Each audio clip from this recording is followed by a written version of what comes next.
Assalamualaikum warahmatullahi wabarakatuh. Selamat datang kembali di Bisul Bincang sama Maut. Gua akan membahas tentang fenomena munculnya bisnis baru di tengah pandemi. Ya, seperti yang kita tahu ya, bahasanya masih seperti sekarang-sekarang ini, masalah pandemi COVID-19.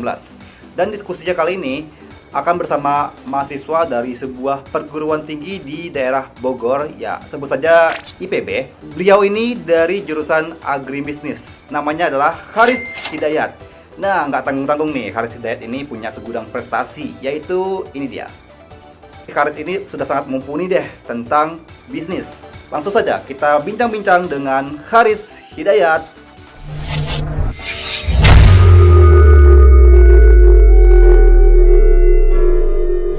Oke, assalamualaikum Haris.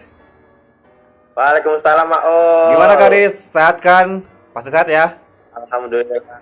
Iya. Sehat. Lu gimana? Sehat juga, Ul? Sehat, alhamdulillah. Itu pertanyaan paling dasar sih di zaman sekarang nih. Nanya dulu nih, sehat apa enggak gitu. Lu kan nih anak bisnis banget nih. Bisnis.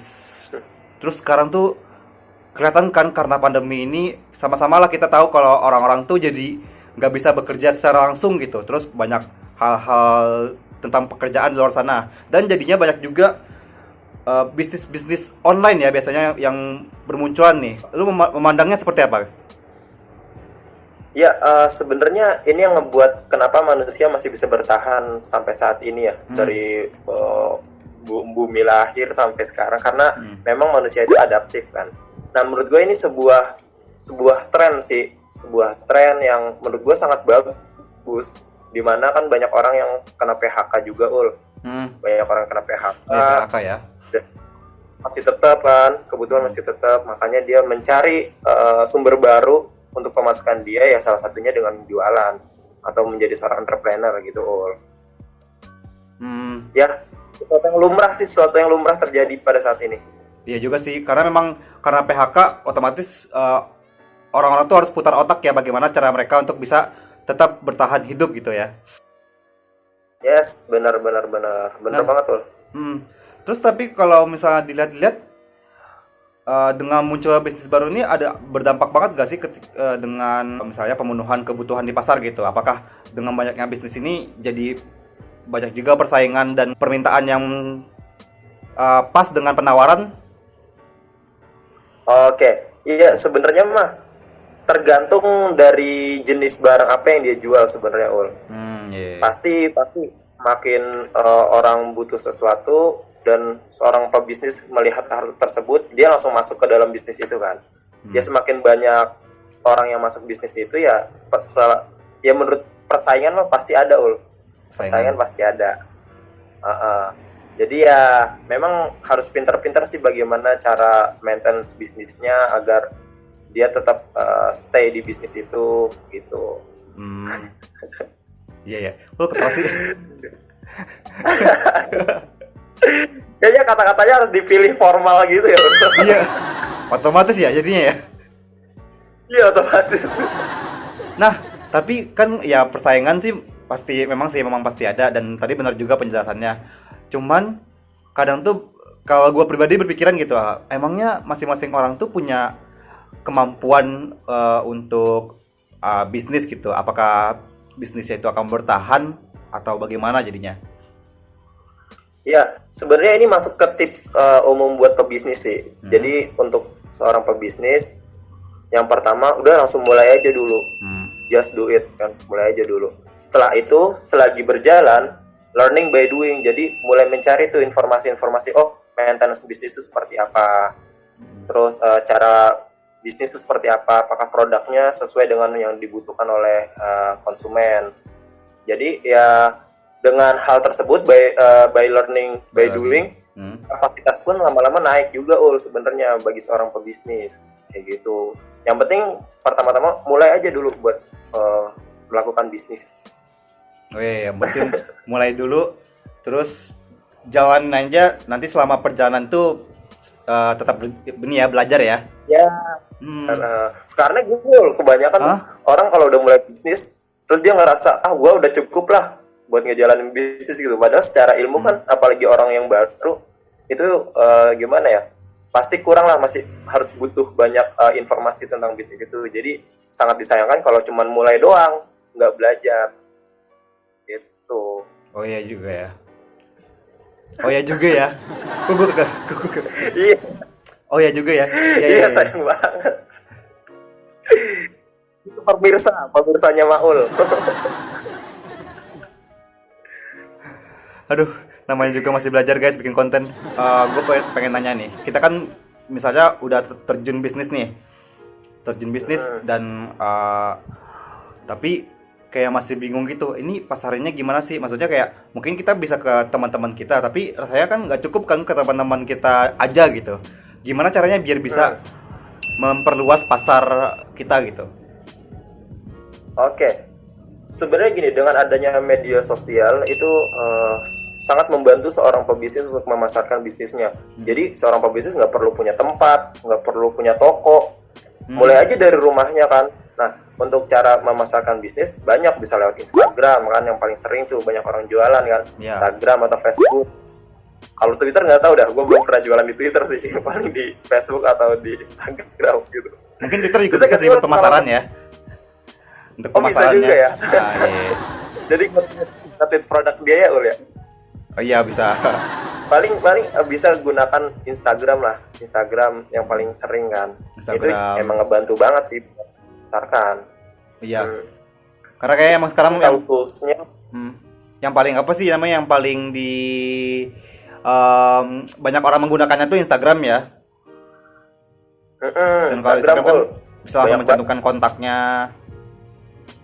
Yes, bener. Terus juga paling belajarnya itu tentang konten-konten yang menarik sih, gimana caranya orang tuh mau ngelihat barang kita. Jadi yang penting ngelihat barangnya aja dulu, ngelihat barangnya. Kayak kalau masuk toko kan pasti ada desktopnya dulu ya, ada tampilan depannya. Tampilannya ya. Paling gimana orang tuh bisa ngelihat barang lu. Pokoknya ingat aja. Jadi ada kayak persamaan gini Ul. Ada persamaan 10, 80, 10. Apa tuh?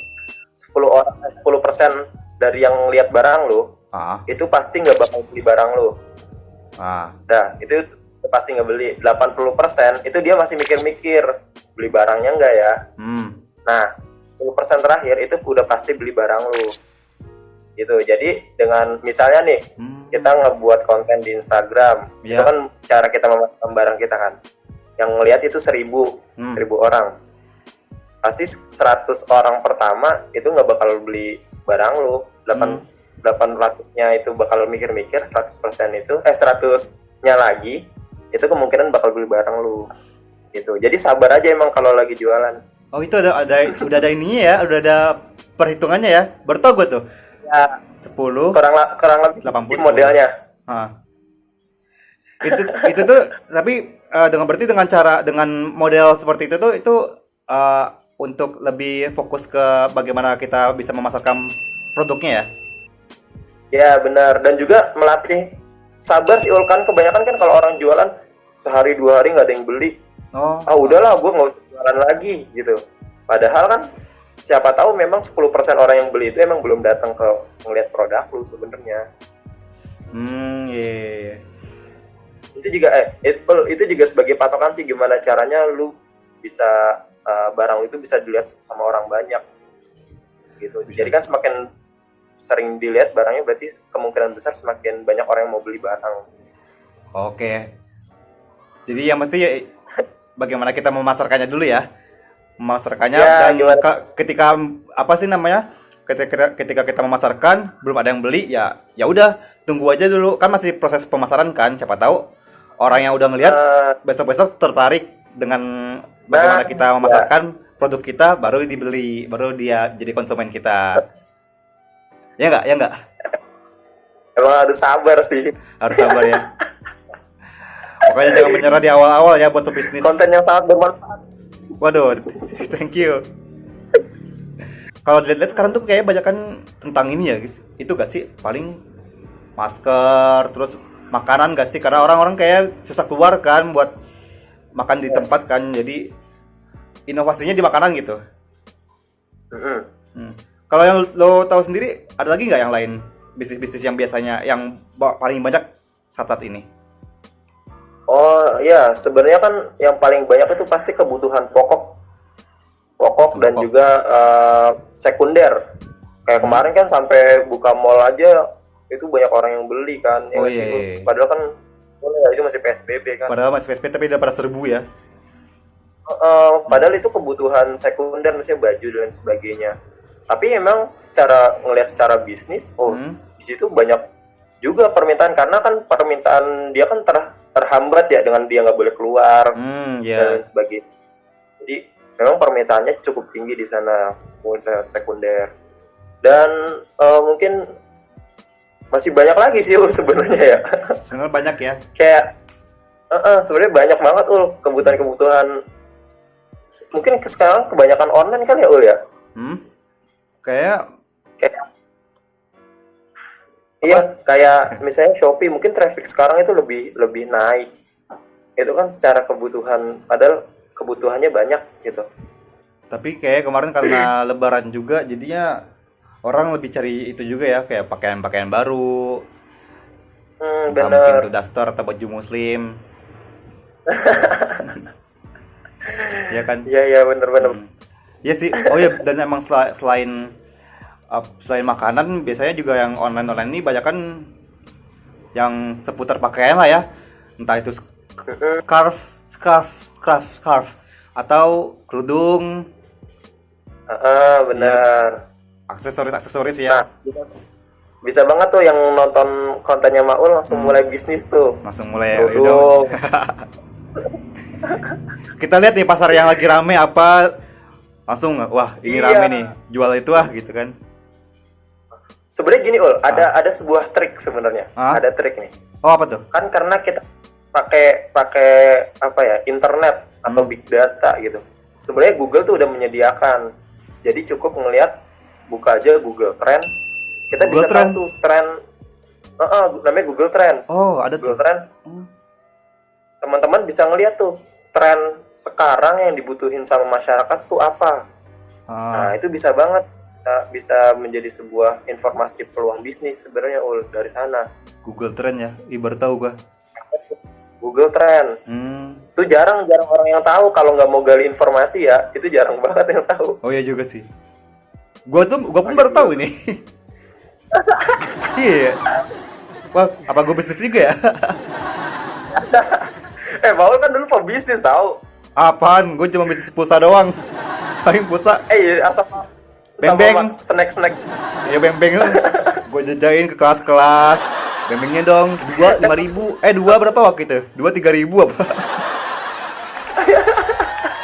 Laku sih lumayan. Gue gak punya tahu sama lu.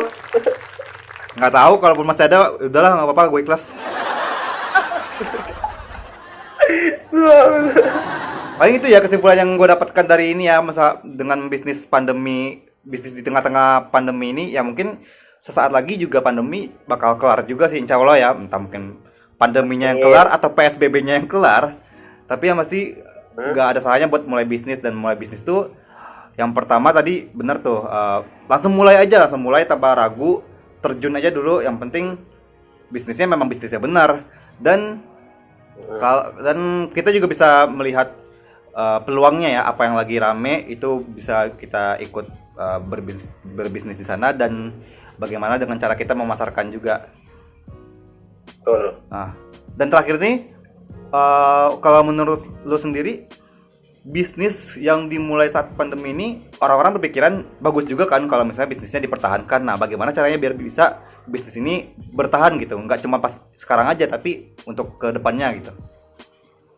Oke, gue coba singgung sedikit mengenai product life cycle ya.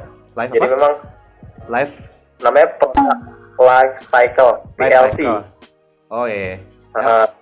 Itu jadi memang setiap produk itu pasti punya umur bisnisnya gitu.